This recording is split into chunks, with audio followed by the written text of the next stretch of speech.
నా పేరు సుబ్బరాజ్ అండి. మామూలుగా నేనైతే పోస్ట్ గ్రాడ్యుయేషన్ చేశాను, ఎంఎస్సీ ఐటీ చేశాను. మా ఫాదర్ వచ్చి రైతేనండి, ఇక్కడ వ్యవసాయం చేస్తారు ఇదివరకు. మా చిన్నప్పటి నుంచి కూడా మేము ఈ వ్యవసాయం అన్నీ చూసాం. ఇందులో ఇబ్బందులు సాధక బాధకాలు చూసి మా తల్లిదండ్రులు కూడా మేము చదవాలి, చదువుకుని ఏదో ఉన్నత శిఖరాలు అధిరోహించాలి అని మమ్మల్ని బయటికి పంపించి చదివించారు. అలాగే చదివాం, మంచి ఉద్యోగం అవి సంపాదించుకుని చేసాం. ఈ కరోనా తర్వాత అక్కడ ఆ ఫీల్డ్ కన్నా ఇక్కడ మన ఊరు వచ్చి మన ఊరిలోనే మన తల్లిదండ్రుల దగ్గర ఉండి ఏదో చెయ్యాలి అని ఒక సంకల్పంతో మన చేలు మన పొలాలు మన చెరువులు ఇవే ఉన్నాయని ఈ వ్యవసాయం చేసుకుందామని ఇక్కడికి వచ్చాము. అంటే మాకు ఇక్కడ జనరల్గా ఇప్పుడు వ్యవసాయం లేదు కాబట్టి చెరువులే కాబట్టి ఈ చెరువులని తీసుకుని ఈ కల్చర్ మొదలెట్టాము. అంత హడ్డిల్స్ లేవు, అంతనే ఏదో సాధించేసాను అని అది కూడా లేదండి. ఇప్పుడు నేను రూప్చందుని వైట్ ఫిష్ చేస్తున్నాను. ఫస్ట్లో వనామీ చేశానండి, అదంతా నాకు సక్సెస్ అవ్వలేదు. నేను దానివల్ల మళ్ళీ ఫిష్కి వచ్చేసానండి. రూప్చందుని వైట్ ఫిష్ చేస్తున్నాను. నాకు దాని మీద ఇది బాగా అనిపించిందండి. అంటే ఇది న్యూట్రల్గానండి. మీకు వనామీ అవన్నీ ఐదర్ హిట్ అవ్వచ్చు లేకపోతే ఫట్ అవ్వచ్చు, కానీ ఈ రూప్చందు ఈ వైట్ ఫిష్ అయితే న్యూట్రల్ అండి. మన పెట్టుబడికి లాస్ ఉండదు, ఎప్పుడొకప్పుడు బ్రేక్ ఈవెన్ అవుతాం ఒక నమ్మకంతో. వనామీ నేను వచ్చిన టైంలో కరెక్ట్గా నేను అన్నట్టు కరోనా టైంలో రావడంతో అప్పుడు కాస్ట్ కూడా అంతలా లేదు. ఇక్కడ వైరస్ అవన్నీ కూడా ఎక్కువ ఉన్నాయండి అప్పుడు. నా ఈ ట్యాంకులు చుట్టుపక్కల పరిసరాలు అంతా కూడా. సో అందుకని నా ఈ ట్యాంక్ ప్రత్యేకించి ఈ చుట్టుపక్కల కల్చర్ సెట్ అవ్వట్లేదు నాకు అని చెప్పి నేను ఈ రూప్చంద్కి కన్వర్ట్ అయిపోయాను. అంటే రోహు కట్ల లాంగ్ టైం అండి, మినిమం 6 to 8 months పడుతున్నాను. కంపారిటివ్లీ నేను వనామీలో ఆల్రెడీ ఉన్నాను కాబట్టి చేశాను కాబట్టి వనామీ 3 to 4 monthsలో వస్తున్నాను. సేమ్ రూప్చంద్ కూడా ఒక 4 monthsలో వచ్చేస్తున్నాను క్రాప్ ఈల్డింగ్. సో ఫాస్ట్గా ఉంటుంది. ఇనీషియల్గా మనకు పెట్టుబడి అవన్నీ లాంగ్ రన్లో పెట్టక్కర్లేదు కాబట్టి ఓన్లీ 4 months కాబట్టి దీనికి వచ్చాను. నేను ఇప్పుడు నా వెనకాల ట్యాంక్ వచ్చి ఇది 7 acres అండి. పక్కన ఒక 20 acres దాకా ఉందండి. అందులో 2 కలిపి చేస్తాను. తెల్ల చేప ఏంటంటే ఈ మైక్రోసిస్ ఇలాంటివి రాకుండా ఓన్లీ కట్ల అవి వేస్తానండి. లైట్గా ఫంగస్ ఒక ఎకరానికి ఒక 100 pieces కాడికి ఫంగస్, ఓన్లీ ఈ మైక్రోసిస్ రాకుండా.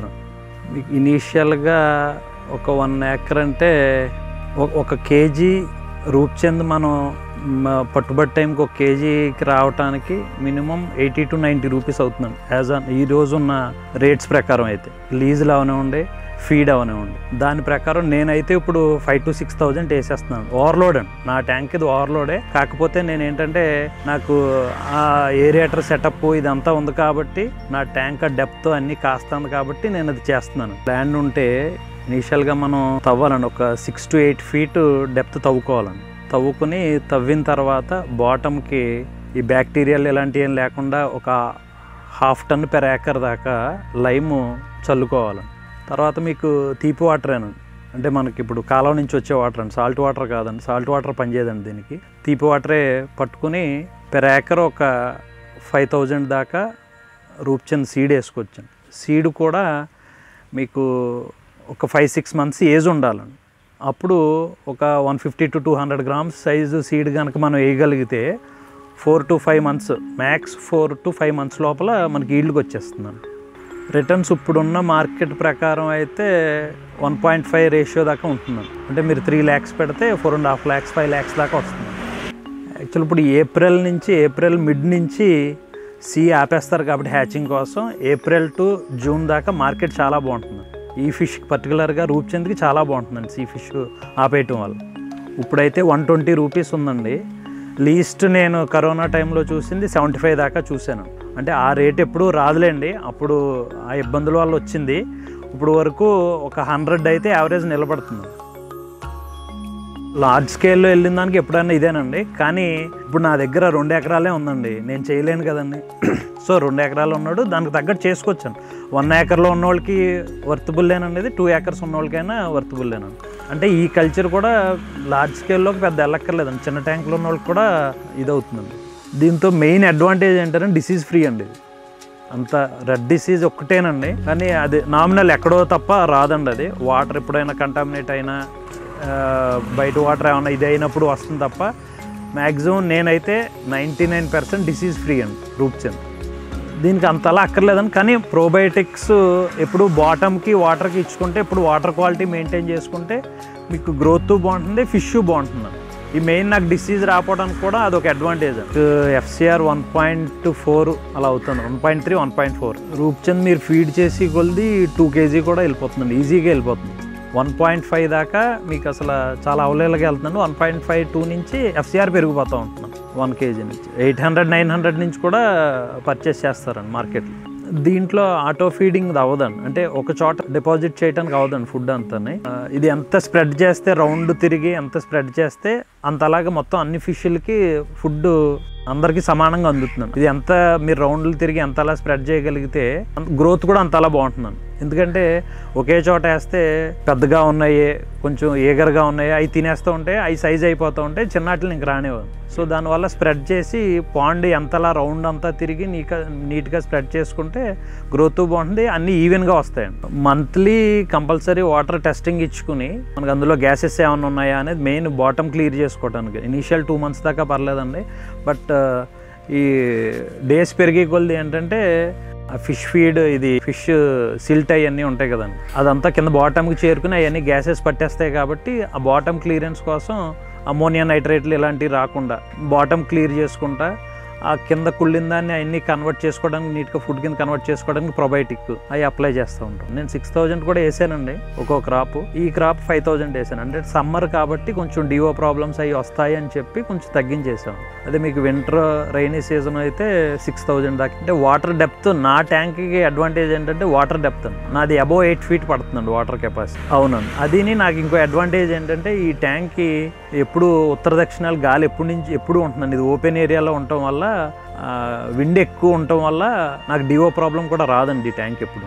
యాక్చువల్గా అది వైట్ ఫిష్కి అయితే వాడి ఉండండి, ఆ పెయిన్ అలాంటివి అవి వచ్చినప్పుడు. సీడ్ అంటే నేను ఇనీషియల్గా మనకి 1.5 inch సైజ్ ఉన్నప్పుడే నేను కొనేస్తాను. కొనేసి నాకే ఇంకో చిన్న ట్యాంక్ ఉందండి. అందులో నేనే ఒక 2-3 months నేను అందులో లార్జ్ స్కేల్లో వేసేసి నాకు ఒక 2-3 crops సరిపడా అందులో స్టోర్ చేసుకుని నేను ఈ ఈల్డ్ తీసిన వెంటనే పెద్ద ట్యాంక్లోంచి తీసేసిన వెంటనే మళ్ళీ దాన్ని మార్చుకుంటాను. మినిమం 200 grams యావరేజ్ వచ్చేలాగా అందులోంచి నేను మార్చుకుంటాను సీడ్. మనకి అది హ్యాచరీ కాదండి, మనకి యాక్చువల్గా రూప్చంద్ సీడ్ బంగ్లాదేశ్ నుంచి వస్తుందండి. మనకి బంగ్లాదేశ్ నుంచి ఒక సీజన్లోనే వస్తుందండి, ఆగస్టు ఆ సీజన్లోనే, రైనీ సీజన్లోనే. ఆ టైంలోనే నేను తీసుకుని నా చిన్న ట్యాంక్లో ఒక 1 lakh దాకా వేసేసుకుంటాను. ఈ 2-3 yearsలో బాగా పెరిగిందండి కల్చర్. రేట్ కూడా బాగుంటుందో ఈ ఇంకా పెరుగుతుంది అనుకుంటున్నాను. యాక్చువల్గా రూప్చంద్కి ఎందుకు జనం వెళ్తారు అంటే, జనరల్గా వనామీ వేసే వాళ్ళు అందరూ ఈ సమ్మర్లో వనామీ వేసుకుని ఈ రైనీ సీజను, ఈ వింటర్ సీజన్ వీటిలో ఏంటంటే వనామీకి ఆ డిసీజెస్ అవి వస్తాయని చెప్పి అదే డేస్లో ఈ క్రాప్ కూడా వచ్చేస్తుంది. కాబట్టి 4 to 5 monthsలో ఇది చిన్న ట్యాంకుల్లోనే వేసేసుకోవచ్చు. ఆ అడ్వాంటేజ్ మీద దీనికి కన్వర్ట్ అయిపోతారు. మెయిన్ చిన్న ట్యాంకుల వనామీ చేసేవాళ్ళే రూప్చంద్కి ఎక్కువ ప్రిఫరెన్స్ ఇస్తారు. డిసెంబర్ నుంచి ఏప్రిల్ దాకా మార్కెట్ ఉండదండి దీనికి. ఇది వరకు డిసెంబర్ నుంచి ఉండేదండి, ఇప్పుడు లేదండి. అలాగే లాస్ట్ 1 year నుంచి అయితే ఏ రోజు మార్కెట్ ఉంటుంది ఏ రోజు ఉండదు అనేది ఎవరికీ తెలియదు. మరి మార్కెట్ ఎందుకు ఉంటుందో తెలియదండి. ఈ ఇయర్ అయితే 110 above 130 కూడా టచ్ చేసిందండి. 1 year నుంచి అయితే 110 above. చెన్నై మార్కెట్ ఒక సీజన్లో చెన్నై మార్కెట్కి వెళ్తుందండి, ఒక్కో టైం కేరళ మార్కెట్కి వెళ్తుందండి. అంటే మీకు వైట్ ఫిష్ అంతా కలకత్తా ఎక్కువ వెళ్తుందండి, కానీ ఈ రూప్చంద్ అంతా ఇటు సైడేనా, మన సదర్న్ సైడే ఉందండి ఇది ఎక్కువ కన్జంప్షన్ అంతా. అండ్ ఇప్పుడు నేనే ఇప్పుడు ఆ 1 lakh వేసుకున్నాను అనుకోండి, నేను 1 lakh స్టోర్ చేసిన తర్వాత నాకు సరిపడా నేను తీసుకుని మిగతాది నేను అమ్ముకున్నప్పుడు నేను గ్యారెంటీ హై రేట్కి అమ్ముకుంటాను. సో అలాంటప్పుడు కాస్ట్ పెరుగుతుందండి మిడిల్ మ్యాన్ వచ్చినప్పుడు. మళ్ళీ రూప్చంద్లోనే ప్రస్తుతానికి ప్రాఫిట్స్ ఎక్కువ ఉన్నాయండి. నేను కంపారిటివ్లీ వైట్ ఫిష్ కంపేర్ చేస్తాను. కానీ వైట్ ఫిష్ రూప్చంద్ ఏది చేసుకున్నా కానీ రెండు న్యూట్రల్లేనా, మినిమం మార్జిన్ ఉంటుందండి ఇందులో. అంటే మీకు కంపారిటివ్లీ వనామీ అనుకోండి హిట్ ఫట్ అవునండి, ఐదర్ హిట్ అవ్వచ్చు లేకపోతే ఫట్ అవ్వచ్చు. కానీ ఫిష్లో ఐదర్ రూప్చంద్ కానీ వైట్ ఫిష్ కానీ కూడా మనం అంతలాగా పడిపోయేది ఉండదు, అంతలానే అబ్నార్మల్గా ఉండదు. ఎప్పుడో ఇలా రేటు పెచ్ అయినప్పుడు నిజంగా ఇప్పుడు నాకు ఇప్పుడు సీడ్లోనే ఉందండి ఇది. నాకు నిజంగా ఈ రేట్లో నాకు ఇప్పుడు హార్వెస్టింగ్ వచ్చేసి ఇలా ఉంటే నేను ఇందాక చెప్పినట్టు 1.5 కాకుండా 2.5 అవుతుంది. నేను రూపాయి పెడితే 2.5 వస్తుంది ఇప్పుడున్న రేట్ల ప్రకారం. అయితే అంత మార్జిన్ ఉంది. ఇది రాట్ జాతం ఎలా ఉన్నా సస్టైన్ అవుతుంది. ఓన్లీ ఏంటంటే దానికి నువాన్ అని ఒక మెడిసిన్ అండి, దానికి తప్ప ఇంక మీరు ఆ మెడిసిన్ తగిలితేనే ఇబ్బంది పడుతుంది తప్ప, అంటే స్పాట్ డెడ్ అనుకోండి, మిగతా ఇంక దేనికి కూడా జడవదండి. నేను కరోనా టైంలో ఇనీషియల్ స్టేజ్లోనే బాగా తక్కువగా అమ్మాను నేను. అప్పుడు 75 రూపీస్ అని నేను లీస్ట్ అమ్ముతా ఇప్పుడు పెర్ కేజీ. అప్పుడు కూడా అంటే అప్పుడు ఫీడ్ ధరలు కూడా కొంచెం కంపారిటివ్లీ ఇప్పుడున్న ధరల మీద అప్పుడు తక్కువేనండి. అయినా కూడా సస్టైన్ అవ్వగలిగాను అంతే. ఇది కూడా మార్కెట్ ఏ సీజన్లో ఏ సైడ్ వెళ్తుందో తెలియదండి. ఒక్కో టైంలో కేరళ ఎక్కువ వెళ్తుందండి, ఒక్కో టైంలో చెన్నై ఎక్కువ వెళ్తుందండి, చెన్నై మార్కెట్. ఇప్పుడు గుడ్డు తింటే ఎన్ఈసిసి వాళ్ళు మేకోళ్ళు అడ్వర్టైజ్మెంట్ ఇస్తారు గుడ్డు తినాలి అని. సేమ్ అలాగే మనం ప్రజలకు కూడా ఇప్పుడు కలకత్తా మార్కెట్ ఫిష్ యూసేజ్ ఎక్కువ అండి. ఎందుకంటే అక్కడ ప్రతి ఫంక్షన్లోని కంపల్సరీ ఫిష్ పెట్టాలని ప్రెస్టేజ్ కింద తీసుకుంటారండి. వాడు మామూలుగా ఏ పెళ్ళిలో అయినా ఏ ఫంక్షన్లో అయినా కూడా వాళ్ళు ఫిష్ కంపల్సరీ పెడతారండి. అదొక స్టేటస్ కింద ఫీల్ అవుతారండి వాళ్ళు. కానీ ఈ కంపారిటివ్లీ సౌత్ స్టేట్స్లో మన క్లైమాటిక్ కండిషన్స్ ప్రకారం ఈ ఫిష్ కన్జంప్షన్ పెరగాలని, మన క్లైమాటిక్ కండిషన్స్కి ఈ ఫిష్ చాలా బాగా ఉపయోగపడుతుంది కంపారిటివ్లీ. దీని మీద గవర్నమెంట్ కూడా ఏ ఏరియాల్లో ఇది బాగా డొమెస్టిక్ కన్జంప్షన్ పెరగాలి అనేది కూడా వాళ్ళు చెప్పగలిగారు అనుకోండి. మన సేమ్ నేను ఇందాక చెప్పినట్టు ఎన్ఈసిసి టైప్ ఎగ్కి చెప్పినట్టు ఫిష్కి కూడా అలాగా వాళ్ళే ప్రమోట్ చేసి ఈ ఫిష్లో ఇవి ఉంటాయి, ఈ ఫిష్కి ఇది వస్తుంది, ఇది అడ్వాంటేజెస్ అని ప్రమోట్ చేసినాడు డొమెస్టిక్ కన్జంప్షన్ 100% పెరుగుతుంది. ఎప్పుడైనా 100% ఎఫర్ట్ పెట్టినప్పుడు ఏ ఫీల్డ్ అయినా, ఎదరు చదువుకున్నోడైనా రైతైనా ఎవరైనా ఎఫర్ట్ పెట్టినప్పుడు 100% దే విల్ సక్సీడ్ అండి. ఏ ఫీల్డ్ అయినా, ఎనీ ఫీల్డ్. అది స్ట్రాంగ్ బిలీఫ్ అండి నాకు. అది మనం కష్టపడి చేసినప్పుడు ఎప్పుడైనా అది సక్సీడ్ అవుతాం.